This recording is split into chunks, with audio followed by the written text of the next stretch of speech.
القاتل المتسلسل الأسطوري المعروف باسم جيسون اتقبض عليه من الحكومة الأمريكية واتحط في منشأة أبحاث. علشان ما كانش بيتقتل، العلماء خططوا إنهم يجمدوه. واحد من الحراس كان قلقان من شكل جيسون، فراح رمى غطا على دماغه. في الوقت ده الدكتورة روان كانت بتتخانق مع مديرها، اللي قرر بدل ما يجمدوا جيسون يبعتوا المعمل علشان يدرسوا قدرته على تجديد خلاياه ويكسبوا فلوس كتير منه. روان افتكرت إن دي فكرة وحشة لأن ده هيخلي جيسون يفضل يقتل، لكن مديرها طنشها خالص. بعد شوية رئيس العلماء ومعاه مجموعة جنود دخلوا الأوضة اللي كان فيها جيسون، لكن لما شالوا الغطا لقوا جثة الحارس متكتفة بالسلاسل. في اللحظة دي جيسون طلع من مخبأه وابتدأ يقتل كل اللي في الأوضة من غير أي رحمة. الجنود فتحوا نار عليه، لكن الرصاص كان زي المية. جيسون استعمل حاجات مختلفة في القتل، حتى السلاسل نفسها، ولما رئيس العلماء حاول يشيل جيسون رماه بالأداة بتاعته وقتله هو كمان. روان كانت واقفة بره وصرخت لما جندي اترمى من الباب. في اللحظة دي جيسون ظهر وراها. روان خطفت بندقية الجندي وجريت على المعمل وخبت نفسها وهي مستنياه. أول ما دخل هي وقعت الجهاز عليه وابتدت تضرب نار لحد ما رمته جوه كبسولة التجميد. جريت بسرعة علشان تقفلها وشغلت الماكينة، لكن جيسون وهو بيتجمد قدر يغرز منجله في الباب ويضربه، وده طبعا عمل عطل في الماكينة. في اللحظة دي المنشأة كلها فعلت بروتوكول الاحتواء. السائل المبرد انتشر في المكان وروان كمان اتجمدت. بعد 400 سنة الأرض كانت اتدمرت بعد نهاية العالم، وبقت ملوثة لدرجة إن محدش يقدر يعيش عليها. البشر كلهم هاجروا لكوكب جديد اسمه الأرض 2.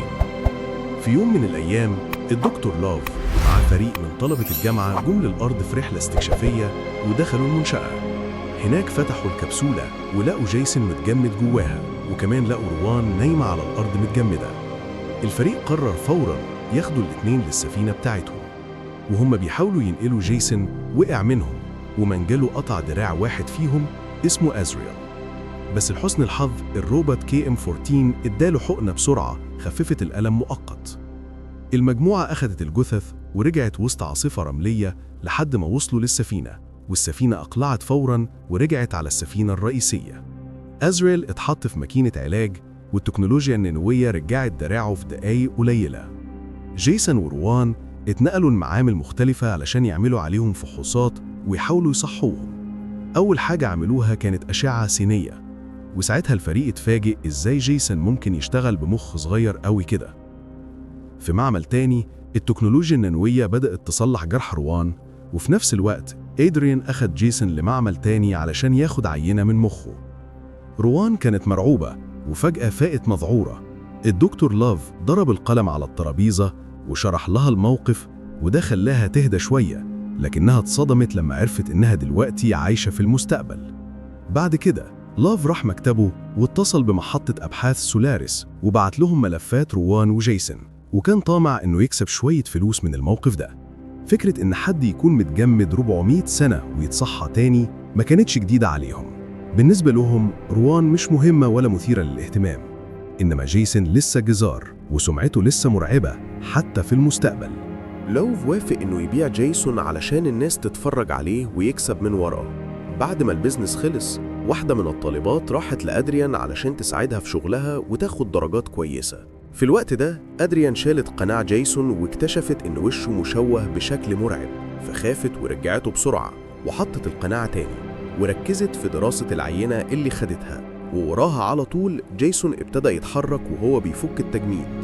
في أوضة تانية سونارون كان بيحاول يظبط الروبوت KM-14 علشان يخلي شكلها واقعي أكتر، لكن الموضوع كان صعب شوية في اللحظة دي. أصوات الضوضاء اللي في السفينة صحت جيسون، ولما أدريان لفت ما لقيتوش على الترابيزة. فجأة جيسون ظهر وراها، مسك وشها ورماها في الحيطة الزجاج. أدريان صرخت علشان تنبب واند، لكن هو ما سمعهاش. بعدها جيسون مسكها من شعرها وجرها، وبعدها غمس راسها في النيتروجين السائل فجمدها وضربها على الترابيزة فماتت فورا. بعد كده جيسون خد منجل من ترابيزة العمليات وابتدى يدور على ضحية جديدة. في نفس الوقت لوف جاب أكل لروان وادعى إنه ما يعرفش مين هو جيسون، علشان كده روان حكت له كل التفاصيل عن اللي حصل زمان وإزاي جيسون ما كانش بيموت وإحدى بيقتل. بعدها لوف عرف روان على شوية من طلابه وهي اندهشت من التجارب اللي بيعملوها، خصوصاً موضوع التكنولوجيا النانوية اللي عندهم. وايلاند ظهر ومعاه منجل جيسون القديم. وقتها روان اتخضت جدا وفهمت إنهم جابوا جيسون على السفينة. لوف حاول يقسم لها إن جيسون مات، لكن روان ما صدقتش وطلبت دليل. راحوا للمعمل رقم 2 وهناك لقوا جثة إدريان. على طول رئيس الأمن برودي أعلن حالة طوارئ في السماعات وطلب من الكل يستخبى في معمل واحد، وفي أوضة من الأوض كان فيه كيبل.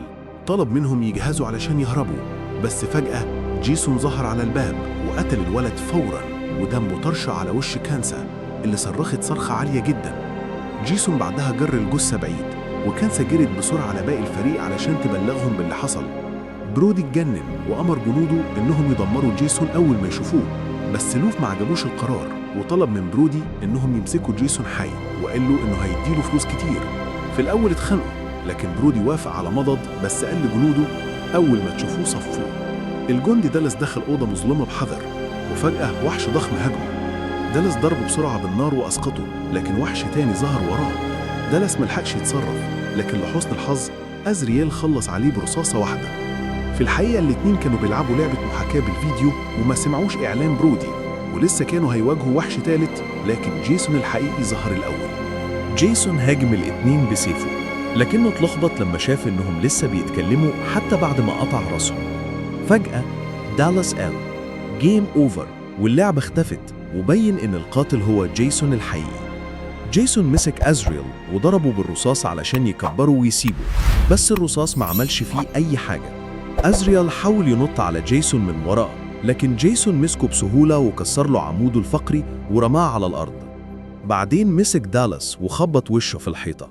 بعد لحظات 2 من الجنود لقوا الجثث في أوضة الألعاب وبلغوا باقي الفريق اللي توتر جدا.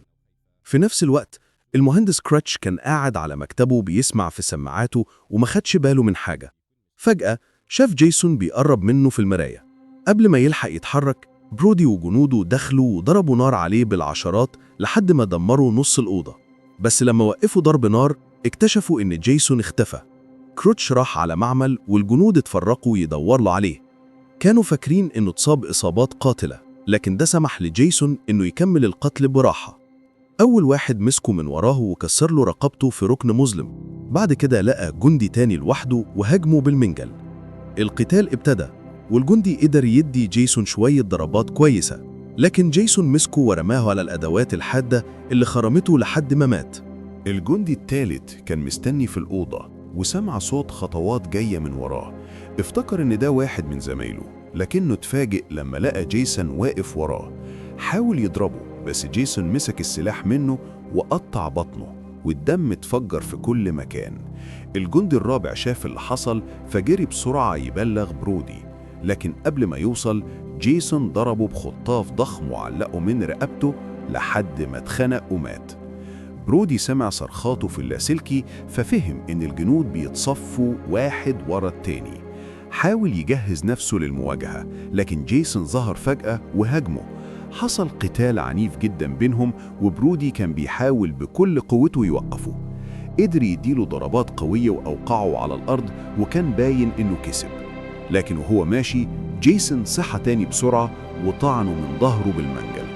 برودي حاول يقاوم، لكنه وقع على الأرض وفضل ينزف لحد ما مات. في السفينة باقي الفريق ابتدى يتجنن من الرعب لما عرف إن كل وحدة الأمن اتصفت بالكامل. روان قالت لهم أنا كنت قايلة من الأول، جيسون ما بيموتش بالساهل. بعد موت برودي لاف ابتدى يتوتر، بس فضل متمسك بفكرة إنه يقبض على جيسون علشان يبيعه ويكسب منه فلوس. روان انفجرت فيه وقالت له أنت مجنون، جيسون ده مش كائن عادي، ده وحش ما بيموتش. في اللحظة دي السفينة الرئيسية اللي كانوا رايحين عليها بعتت لهم رسالة تحذير علشان يدخلوا للميناء بحذر. بس للأسف بسبب القتال اللي حصل أجهزة الملاحة تعطلت. كراتش حاول يصلحها بسرعة لكن ملحقش. السفينة ارتطمت بالمحطة الفضائية العملاقة، والانفجار دمر نص المحطة وقتل مئات من الناس. الفريق كله اتصدم من حجم الكارثة، وكراتش دخل في صدمة من اللي حصل لأنه كان السبب المباشر. في الوقت نفسه جيسون فضل يطاردهم واحد واحد. دخل أوضة صغيرة ولقي واند مستخبية فيها. حاولت تهرب بس هو مسكها بسرعة ورفعها من رقبتها. قبل ما يقتلها سونارون ظهر فجأة ومعاه الروبوت KM-14 اللي كان معدلها. KM-14 دخلت في مواجهة مباشرة مع جيسون. المرة دي كانت متجهزة كويس بأسلحة حديثة ورشاشات. أول ما شافته فتحت عليه نار متواصل ودمرته بضرباته. جيسون حاول يقاوم ويقرب منها، لكنها قطعت دراعه برجليها وضربته ضربات نارية فجرت نص جسمه. المعركة استمرت دقايق، وجيسون كان بيحاول بكل قوته يقوم من كل ضربة، لكن KM-14 كانت دايماً أسرع وأقوى. في الآخر ضربته برصاصة مباشرة في راسه وفجرته لدرجة إن نص جمجمته طار بعيد وجسمه وقع على الأرض ميت. الفريق كله فرح جدا وافتكر إن الكابوس انتهى خلاص.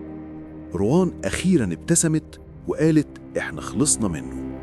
لكن الفرح ما استمرش كتير. السفينة اتضررت جدا من التصادم بالمحطة، والنظام قال لهم إنهم لازم يسيبوا السفينة في أسرع وقت وإلا هتنفجر. الكل اتجمع بسرعة علشان يخططوا للهروب. في المعمل جثة جيسون المدمرة اتسحبت بالغلط لجزء فيه تكنولوجيا النانو، والآلات بدأت تصلح جسمه. بدل ما ترجعه زي ما كان، التكنولوجيا دمجت المعادن بجسمه وخلته وحش جديد معدني. بعد ما النانو تكنولوجي خلصت شغلها، جيسون رجع للحياة بشكل مرعب أكتر من الأول. جسمه كله بقى معدن مقوى، عينه لمعة وحركاته أسرع وأقوى. بقى نسخة مطورة، سايبورغ جيسون. الفريق اتصدم أول ما شافوه وهو بيكسر باب المختبر بكل سهولة. KM-14 حاولت تواجهه تاني، بس المرة دي ما كانش فيه فايدة. هو مسكها برجله الحديد وضربها لحد ما دمر راسها. الفريق جري بسرعة يحاول يلاقي مخرج، وكراتش قال لهم إن في سفينة إنقاذ صغيرة ممكن يلحقوا يوصلوا ليها، بس كان لازم يفتحوا الأبواب من غرفة التحكم. في الطريق جيسون لحقهم وقتل واند بطريقة بشعة لما شق بطنها بإيديه المعدنية. روان صرخت وقالت لازم نهرب بأي تمن. سونارون وكراتش فضلوا يحاولوا يكسبوا وقت، بينما الباقي جري على غرفة القيادة. جيسون وراهم زي الوحش اللي مش بيقف. الفريق وصل غرفة القيادة، وكراتش بدأ يشتغل على فتح ممر لسفينة الإنقاذ. الوقت كان بيجري والسفينة الكبيرة قربت تنفجر. في نفس اللحظة جيسون المعدني دخل الأوضة وقفل الطريق. حاولوا يواجهوه بالأسلحة اللي معاهم، لكن الرصاص ما كانش بيأثر فيه خالص. ضرب سونارون بقوة وطار في الحيطة، والباقي جريوا في ممر ضيق. جيسون كان وراهم خطوة بخطوة بيكسر الأبواب الحديدية بإيد واحدة. روان حاولت تشتته وصرخت انت عمرك ما هتموت يا جيسون، بس ده ما عملش غير انه زوده غضب. في اللحظة الحرجة KM-14 اللي كانت متدمرة رجعت تشتغل بشكل نص آلي بعد ما سونارون حاول يصلحها. هدمت جيسون تاني علشان تكسب للباقي شوية وقت. القتال كان قصير جدا وجيسون دمرها نهائي المرة دي، بس ده فعلا ادى باقي الفريق فرصة يفتحوا باب الطوارئ. كراتش فجر جزء من السفينة علشان يازل جيسون في قسم تاني بعيد عنه، وبكده قدروا يوصلوا لسفينة الإنقاذ ويجهزوها للانطلاق. جيسون المعدني ما استسلمش. انفجار كراش ما قتلوش، بالعكس خلاه يطير ناحية باقي الفريق. في آخر لحظة برودي اللي كان لسه عايش بالعافية مسك جيسون وهجم عليه بقوة. الاتنين وقعوا من فتحة ضخمة في السفينة وفضلوا يطيروا في الفضاء. جيسون حاول يرجع تاني ناحية سفينة الإنقاذ، لكن برودي مسكه من ظهره ودفعه بكل قوته ناحية الغلاف الجوي لكوكب قريب.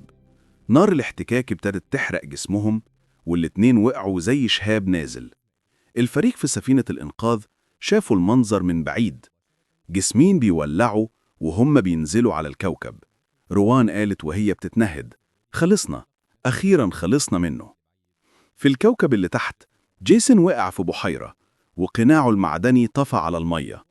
فجأة 2 مراهقين كانوا قاعدين بيتفرجوا على المشهد. واحد فيهم قال للتاني: يلا نروح نشوف إيه اللي وقع ده. الكاميرا قربت على القناع اللي بيغرق تحت المية والظلام غطى المشهد. وهنا أحداث حكايتنا النهاردة بتنتهي. استنوني في فيديوهات وملخصات جديدة. سلام.